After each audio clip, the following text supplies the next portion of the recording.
അവർ Ayurveda college വരെ വെറുതെ നടന്ന് 12 മണിക്ക് പോകുന്നതിൻ്റെ ഒരു വിഷമം മനസ്സിലാക്കിയിട്ട് വനിതാ തൊഴിലാളികളെ ആ GS മഞ്ജുവിൻ്റെ കാറിൽ കൊണ്ട് ആയുർവേദ കോളേജ് വിട്ട് ആ കാറ് തിരിച്ചു വന്ന് മഞ്ജുവിനെ കയറ്റി അടുത്ത സ്ഥലത്തേക്ക് കരമന ഭാഗത്തേക്ക് വിട്ടിട്ടാണ് ഞങ്ങൾ മെഡിക്കൽ കോളേജിലേക്ക് പോയത്. 12 മണിക്ക് മുമ്പ് വഞ്ചൂർ കോടതി പരിസരത്തുള്ള മേയർ സാക്ഷ്യം വഹിച്ചാണ് മുഴുവൻ മാലിന്യം മാറ്റിയെന്നുള്ളത്. തിരുവനന്തപുരത്തെ ഒരു പ്രമാദമായ കോളേജിനകത്ത് 2 ടിപ്പർ കൊണ്ട് തലേ ദിവസം ഇട്ടപ്പോഴേക്കും കോർപ്പറേഷൻ്റെ ആ ടിപ്പർ ചവറ് കയറ്റാൻ അവിടെ ഇരുന്നാൽ ടയർ കുത്തി കീറും, എടുത്തുകൊണ്ട് പുറത്ത് പോകണമെന്ന് ഹെൽത്ത് ഇൻസ്പെക്ടറോട് പറഞ്ഞതിൻ്റെ അടിസ്ഥാനത്തിൽ ഹെൽത്ത് ഇൻസ്പെക്ടർ ആ ടിപ്പർ എടുത്ത് പുറത്തിട്ടു.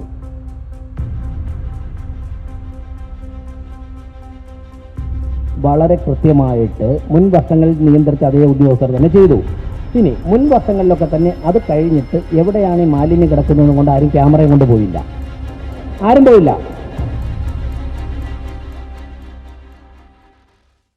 നമസ്കാരം. ഇത്തവണത്തെ ആറ്റുകാൽ പൊങ്കാലയ്ക്ക് ശേഷം തിരുവനന്തപുരം നഗരസഭയിലെ ആദ്യ കൗൺസിൽ യോഗം ഇപ്പോൾ നഗരസഭയിൽ ചേരുകയാണ്. എന്തായാലും ഏറെ വിവാദമായൊരു ആറ്റുകാൽ പൊങ്കാലയായിരുന്നു. കാരണം ശുചീകരണ യജ്ഞത്തിൽ ഉൾപ്പെടെ നിരവധി വിവാദങ്ങളാണ് ഉയർന്നു വന്നിരിക്കുന്നത്. CPM-ഉം മന്ത്രിമാരും ഉൾപ്പെടെ ഗുരുതരമായ ആരോപണങ്ങളാണ് ആറ്റുകാൽ പൊങ്കാലയുമായി ബന്ധപ്പെട്ട ശുചീകരണത്തിൽ ഉയർത്തിയിരിക്കുന്നത്. ഈയൊരു സാഹചര്യത്തിൽ നഗരസഭാ കൗൺസിൽ യോഗത്തിൽ VV രാജേഷ് തന്നെ ഈ ഒരു വിഷയവുമായി ബന്ധപ്പെട്ട് നഗരസഭയിൽ പ്രതികരിക്കുകയാണ്.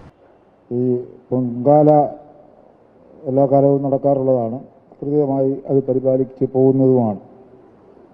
പക്ഷേ ഇപ്രാവശ്യത്തെ സംഭവങ്ങൾ ചിലത് ചൂണ്ടിക്കാണിക്കാതിരിക്കാൻ നിർവാഹമില്ല. 1-2 കാര്യങ്ങളാണ്. അതിലൊരു കാര്യം, പൊങ്കാല നമ്മുടെ ക്ഷേത്രത്തിൻ്റെ നടയിലുള്ള ചെളിക്കെട്ട് കണ്ടു കാണുമല്ലോ. ആ ചെളിക്കെട്ട് നമ്മുടെ സ്ഥലമല്ല, നഗരസഭയുടെ സ്ഥലമല്ല, അവരുടെ സ്ഥലമാണ്. പക്ഷേ അവിടെ പൊങ്കാല ഇടാൻ വന്ന ഒട്ടനവധി ആളുകൾക്ക്, ആയിരക്കണക്കിന് ആളുകൾക്ക് വലിയ ബുദ്ധിമുട്ടുണ്ടായി. വയൽ പോലെ കിടക്കുകയാണ്. അപ്പോൾ സാധാരണഗതിയിൽ അങ്ങനെ വന്നാൽ പൊങ്കാല ഇടാൻ വരുന്നവരെ അവർക്ക് സൗകര്യപ്രദമായി പൊങ്കാല ഇടുക എന്നുള്ളതാണ് നമ്മുടെ ഉദ്ദേശം. അവിടെ ചെളിയാവാൻ കാരണം അപ്രതീക്ഷിതമായി ഉണ്ടായ മഴയാണ്, ആ കാര്യത്തിലൊന്നും സംശയമില്ല. പക്ഷെ അങ്ങനെ നിൽക്കുന്ന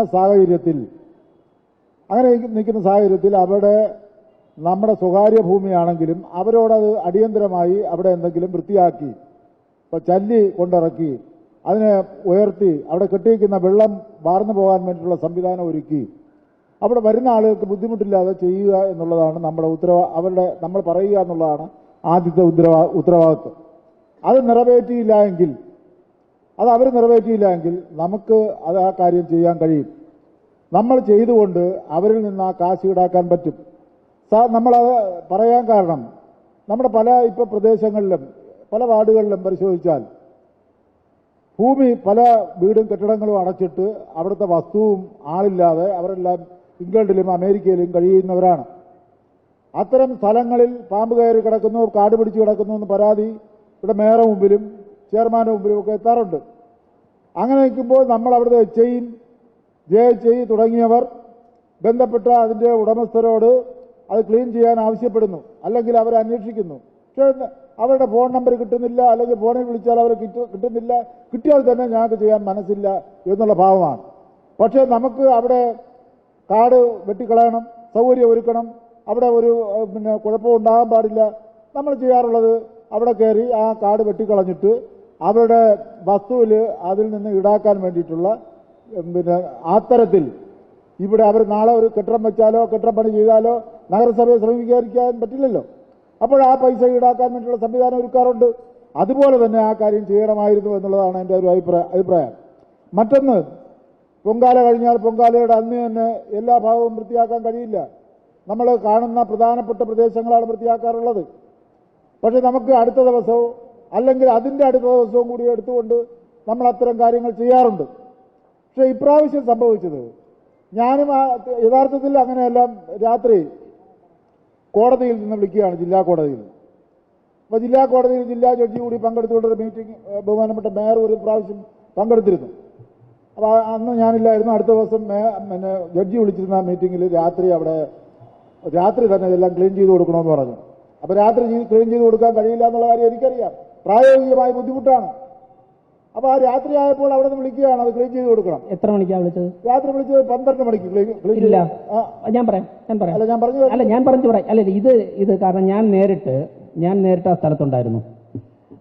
മേയർ ഉണ്ടായിരുന്നു, ഹെൽത്ത് സ്റ്റാൻഡിംഗ് കമ്മിറ്റി ചെയർമാൻ ഉണ്ടായിരുന്നു, മരാമത്ത് ചെയർപേഴ്സൺ GS മഞ്ജു ഉണ്ടായിരുന്നു, ഉണ്ടായിരുന്നു, HS ബിജു ഉണ്ടായിരുന്നു. ഞങ്ങൾ 11:55 കോടതിയുടെ മെയിൻ ഗേറ്റിൻ്റെ മുമ്പിൽ നിൽക്കുകയാണ്.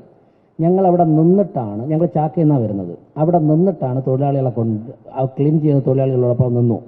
പഴയ CJM ബഹുമാനപ്പെട്ട രാഗിരികുമാർ പറഞ്ഞ പഴയ CJM കോടതിയിൽ നിന്ന് താഴെ, മുൻപത്തെ CJM കോടതിയിൽ താഴെ ഇറങ്ങി നിന്ന ലൈറ്റിൻ്റെ സ്ഥലത്തു നിന്ന് ഞങ്ങൾ ബാക്കി കാര്യങ്ങളൊക്കെ പ്ലാൻ ചെയ്ത് എന്നിട്ട് പുറത്തിറങ്ങി നിന്നപ്പോഴാണ്, മെഡിക്കൽ കോളേജ് ഭാഗത്തേക്ക് പോകാൻ പുറത്തിറങ്ങി നിന്നപ്പോഴാണ് തൊഴിലാളികൾ ക്ലീൻ ചെയ്തിട്ട് വരുന്നത്.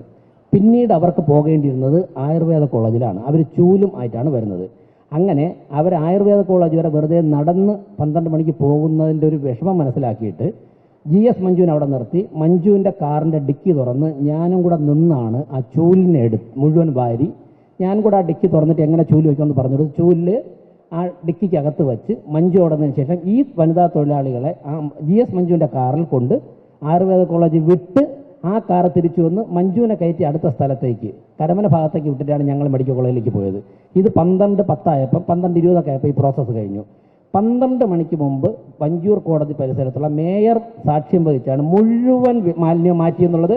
ഇനി അങ്ങേക്ക് ബഹുമാനപ്പെട്ട വഞ്ചൂർ കൗൺസിലർക്ക് അല്ല, ഞാൻ പറഞ്ഞോട്ടെ, ഞാൻ അങ്ങ് പറഞ്ഞ എല്ലാത്തിലും ഇടപെട്ടില്ലല്ലോ. ഇത് ഞാൻ നേരിട്ട് സാക്ഷ്യം വഹിച്ചത്. ബഹുമാനപ്പെട്ട വഞ്ചൂർ കൗൺസിലർക്ക് അന്ന് അവിടെ ഉണ്ടായിരുന്ന ക്ലീനിങ് തൊഴിലാളികളായുള്ള അമ്മമാരോട്, ആ വനിതകളോട് ചോദിച്ചാൽ ഈ മിനിറ്റ് സഹിതം അവർ പറയും. കാരണം അവർ നടന്നു പോയപ്പോൾ ഞാൻ തിരിച്ചു വിളിച്ചാണ് മഞ്ജുവിന്റെ കാറിൽ കൊണ്ടാക്കാൻ പറഞ്ഞത്.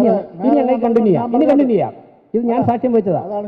ഞാൻ പറഞ്ഞുകൊണ്ടിരുന്നപ്പോഴാണ് മേയർ ഇടയ്ക്ക് പറഞ്ഞത്. ഞാനല്ല മേയറുടെ ഇടയ്ക്ക് പറഞ്ഞത്. അല്ലല്ല, ഞാൻ പറഞ്ഞത് ഞാൻ സാക്ഷ്യം വഹിച്ച കാര്യമായതുകൊണ്ടാണ്. Okay, you can continue. ഞാൻ പറഞ്ഞോട്ടെ തർക്കിക്കാൻ വേണ്ടി തർക്കിക്കുകയല്ല. രാത്രി ഞാൻ പറഞ്ഞ രാത്രി 12 മണി മുമ്പ് കൃത്യമായി 12 മണിയാണോ എന്ന് വാച്ച് നോക്കിയല്ല പറഞ്ഞത്. ഏതായാലും 11:30 മണി കഴിഞ്ഞു കാണും. എന്നോട് വള്ളക്കടവ് മുരളി, അഡ്വക്കേറ്റ് വള്ളക്കടവ് മുരളി, നിങ്ങൾക്ക് വേണമെങ്കിൽ വിളിച്ച് ചോദിക്കാമല്ലോ, ബഹുമാനപ്പെട്ട മേയർക്ക് പരിചയമുള്ള ആളാണല്ലോ. വള്ളക്കടവ് മുരളി രാത്രി എന്നെ കുടുംബ കോടതിയിലെ ജഡ്ജി അയാളെ വിളിച്ച് പറയുകയാണ് അത് നീക്കം ചെയ്തില്ല, ഒന്ന് ഇടപെടണം. അപ്പോൾ ഞാൻ പറയാൻ കാര്യം, അതിനകത്ത് ലൈറ്റില്ല. അവിടുത്തെ ലൈറ്റ് സംവിധാനം ഒരുക്കുന്നത് നമ്മളാണ്, പഞ്ചൂരിന്നുള്ളവരാണ് അത് ലൈറ്റ് എല്ലാ പ്രാവശ്യവും ഒരുക്കി കൊടുക്കുന്നത്. ലൈറ്റുകാരന്മാരെടുത്ത് രാത്രി 1 മണി വരെ നിൽക്കാൻ പറഞ്ഞാൽ അവർ നിൽക്കുമോ? അവന്മാർ അഴിച്ചോട്ട് പോയി. വെളിച്ചമില്ല എന്നുള്ള പരാതിയാണ് അവർ പറഞ്ഞത്. അപ്പം ഞാൻ ഉടൻ തന്നെ ആ നിമിഷം, വൈകുണ്ഠനാണ് സെക്രട്ടേറിയറ്റ് സർക്കിളിന്റെ HI, അദ്ദേഹത്തിന്റെ അധീനതയിലാണ് വരുന്നത്. അദ്ദേഹത്തെ ഉടൻ തന്നെ ഞാൻ വിളിച്ചു. അദ്ദേഹത്തെ വിളിച്ചു പറഞ്ഞു, സാറേ ഇവിടെ ലൈറ്റ് ഇല്ല, അതെങ്ങനെ ചെയ്യാൻ പറ്റും? ഞാൻ അദ്ദേഹത്തോട് പറഞ്ഞ മറുപടി, എനിക്കതറിയാം HI, അത് നിങ്ങളെ കുഴപ്പമല്ല, നിങ്ങളൊരു കാര്യം ചെയ്യും, അവിടെ പ്രധാനമായി കാണുന്ന ഭാഗം ചെയ്യും, എന്നിട്ട് ബാക്കി നമുക്ക് അടുത്ത ദിവസം ചെയ്താൽ മതി. അങ്ങനെയാണ് സാധാരണ ചെയ്യാറുള്ളത്, അങ്ങനെ ചെയ്താൽ മതി എന്നാണ് ഞാൻ അയാൾക്ക് പറഞ്ഞത്. അത് മനസ്സിലാക്കണം. ഞാൻ വെറുതെ കള്ളം പറഞ്ഞാണെന്ന് ധരിക്കരുത്. അല്ല, അങ്ങ് കള്ളം പറഞ്ഞതല്ല, ഞാൻ പറഞ്ഞ സത്യമാണെന്നാണ് ഞാൻ പറഞ്ഞത്. ഞാനവിടെ ഉണ്ടായിരുന്നതാണ് പറഞ്ഞത്. ഞാൻ പറഞ്ഞത് സത്യമാണ്. 12 മണിക്ക് മുമ്പ് അവിടെ ക്ലീൻ ചെയ്ത് കഴിഞ്ഞു. ക്ലീൻ ചെയ്ത് പൂർണ്ണമായി. അല്ല, ഇനി അടുത്ത വിഷയത്തിലേക്ക് വരാം. അത് കഴിഞ്ഞു. അല്ല, ക്ലീനിങ് ഒക്കെ RDOയും ബഹുമാനപ്പെട്ട മന്ത്രിയും പറഞ്ഞു കഴിഞ്ഞു. അല്ല, ഇരിക്കട്ടെ, ശരി. ക്ലീൻ കഴിഞ്ഞെന്ന് പറഞ്ഞാലേ വേറെ ഒന്ന് ശ്രദ്ധിക്കണം. നമുക്ക് തർക്കിക്കാൻ വേണ്ടി. അല്ല, ഞാനൊരു കാര്യം പറയാം. അല്ല, ഈ ചർച്ച മുമ്പോട്ട് പോകുന്നതിന് ഞാൻ ഒരു കാര്യം പറയാം. മുൻ വർഷങ്ങളിൽ ചെയ്തതുപോലെ അതിനേക്കാൾ കൂടുതൽ ആൾക്കാർ വന്നെങ്കിലും വളരെ കൃത്യമായിട്ട് മുൻ വർഷങ്ങളിൽ നിയന്ത്രിച്ച അതേ ഉദ്യോഗസ്ഥർ തന്നെ ചെയ്തു. ഇനി മുൻ വർഷങ്ങളിലൊക്കെ തന്നെ അത് കഴിഞ്ഞിട്ട് എവിടെയാണ് ഈ മാലിന്യം കിടക്കുന്നതെന്നും കൊണ്ട് ആരും ക്യാമറയും കൊണ്ട് പോയില്ല. ആരും പോയില്ല. പ്രതിപക്ഷവും പോയില്ല, ഭരണപക്ഷവും പോയില്ല, മാധ്യമങ്ങളും പോയില്ല. ഇപ്പോൾ ക്യാമറയും കൊണ്ട് സൂക്ഷ്മമായിട്ട് അതിൽ പായസവും പഴവും തമ്മിൽ ചേർന്നിട്ടുണ്ടോ, അതിൽ കൊതുമ്പ് വേറെയാണ് ചൂട്ട് വേറെയാണെന്ന് നോക്കുന്നു. അങ്ങനെ റിസർച്ച് ചെയ്ത് ആരും പോയില്ല, ആർക്കും സമയം കിട്ടിയില്ല. ഇപ്പോൾ അതിന് കുറച്ച് കൂടുതൽ സമയം കിട്ടുന്നുണ്ട്. കണ്ടിന്യൂ ചെയ്തോളൂ. ഇവിടെ അവിടെ പൂവും പഴവുമായി ചേർന്ന് കിടക്കുന്നതെന്നല്ല ഞാൻ പരിശോധിക്കാൻ പോയത്. മേയർ മനസ്സിലാക്കേണ്ടത്, സംസ്കൃത കോളേജ്, യൂണിവേഴ്സിറ്റി കോളേജ്, ഞാൻ പറഞ്ഞു തീർന്നിട്ട് പറഞ്ഞോളാം. സംസ്കൃത കോളേജും പറയാം. അല്ല, സംസ്കൃത കോളേജ് സംഭവിച്ചെന്താ? അവിടുത്തെ ഞാൻ പറയാമല്ലോ, അവിടുത്തെ ഹെൽത്ത് ഇൻസ്പെക്ടർ, അവിടുത്തെ ഹെൽത്ത് ബഹുമാനപ്പെട്ട ഗിരികുമാർ, ഞാൻ പറയാം, ബഹുമാനപ്പെട്ട കൗൺസിലർ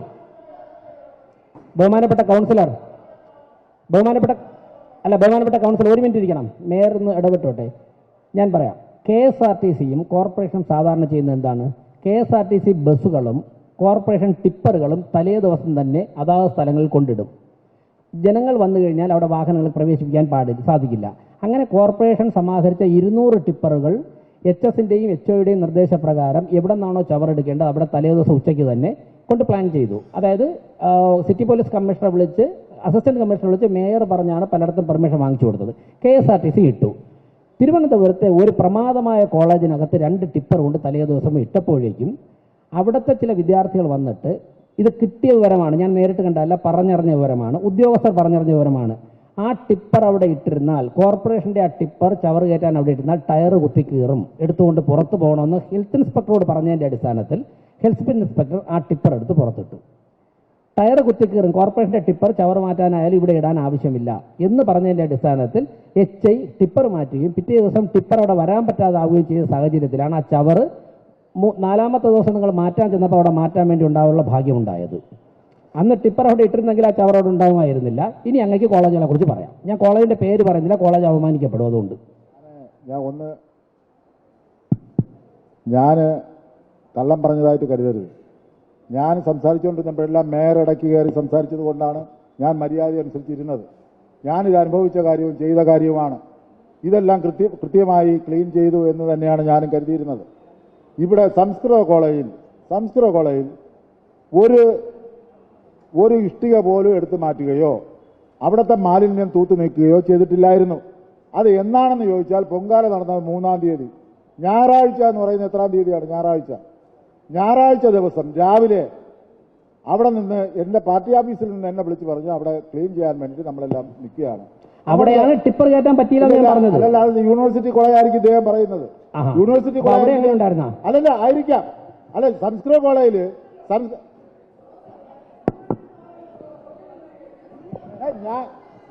ഇത് ഒന്ന് ബഹുമാനപ്പെട്ട വഞ്ചിയൂർ കൗൺസിലർ, ഞാൻ പറയാം, നിങ്ങൾ മനസ്സിലാക്കേണ്ടത് അവിടെ ഒരു നയ പൈസയുടെ ജോലി ചെയ്യാതെ അവിടെ മുഴുവൻ മാലിന്യം കൊണ്ട് കൂമ്പാരമായിരുന്നു എന്നുള്ളത് അവിടെ പോയി പരിശോധിച്ചാൽ മനസ്സിലാവും. പക്ഷേ അതിന് ആവശ്യമില്ല. അത്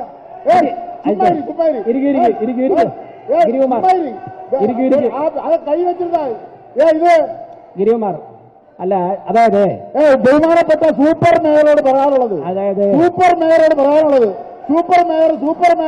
അവിടെ കഴിഞ്ഞാൽ മതി. ആ സൂപ്പർ മേയർ ഇങ്ങോട്ട് ചാടിച്ച് കളിക്കാൻ പറഞ്ഞ സൂപ്പർ മേയർ ആരോഗ്യ സ്റ്റാൻഡിംഗ് കമ്മിറ്റിയുടെ എല്ലാ അജണ്ടയും പാസ്സാക്കിയിരിക്കുകയാണ്.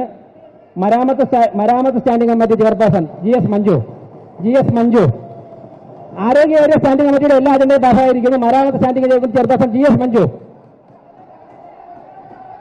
വായിക്കൂ, അജണ്ട നമ്പർ വായിക്കൂ. സർ, മരാമത്ത് കാര്യ സ്റ്റാൻഡിംഗ് കമ്മിറ്റി പാസാക്കിയ പേജ് നമ്പർ 205-ലെ 1 മുതൽ 130 വരെയുള്ള അജണ്ടകൾ കൗൺസിൽ അംഗീകാരത്തിലേക്ക് വയ്ക്കുകയാണ്. മരാമത്ത് സ്റ്റാൻഡിംഗ് കമ്മിറ്റിയുടെ അജണ്ടയിൽ ചർച്ചയുണ്ടോ? മരാമത്ത് സ്റ്റാൻഡിംഗ് കമ്മിറ്റിയുടെ അജണ്ടകൾ അതുപോലെ മെയിൻ അജണ്ടയായിട്ട് തന്നിട്ടുള്ളതിൽ മരാമത്ത് സ്റ്റാൻഡിംഗ് കമ്മിറ്റിയുടെ അജണ്ടകളിൽ ചർച്ച എന്തെങ്കിലും ഉണ്ടോ? മെയിൻ അജണ്ടയിൽ 17-ഉം 34-ഉം ഒരേ വർക്കാണ്. അതിൽ സ്ഥലം ഏറ്റെടുക്കുന്നതും ഒരു അജണ്ടയിൽ വന്ന് മറ്റേ വന്നത് മരാമത്ത് സ്റ്റാൻഡിംഗ് കമ്മിറ്റിയിൽ വന്നിട്ടില്ല. അതൊഴിച്ച് ബാക്കിയുള്ളത് പാസ്സാക്കണമെന്ന് മരാമത്ത് സ്റ്റാൻഡിംഗ് കമ്മിറ്റി എല്ലാ അജണ്ടയും പാസ്സായിരിക്കുന്നു. Town planning agenda number. ബഹുമാനപ്പെട്ട mayor, town planning standing committee പാസാക്കിയ അജണ്ടകൾ 2 എണ്ണമാണ്. 47, 72, 323 ഫയൽ നമ്പർ /2025. അതുപോലെ രണ്ടാമത്തേത് 16, 76, 842 /2024. ഈ 2 അജണ്ടകളും പാസ്സാക്കണമെന്ന് ബഹുമാനപ്പെട്ട കൗൺസിലിനോട് അഭ്യർത്ഥിക്കുക.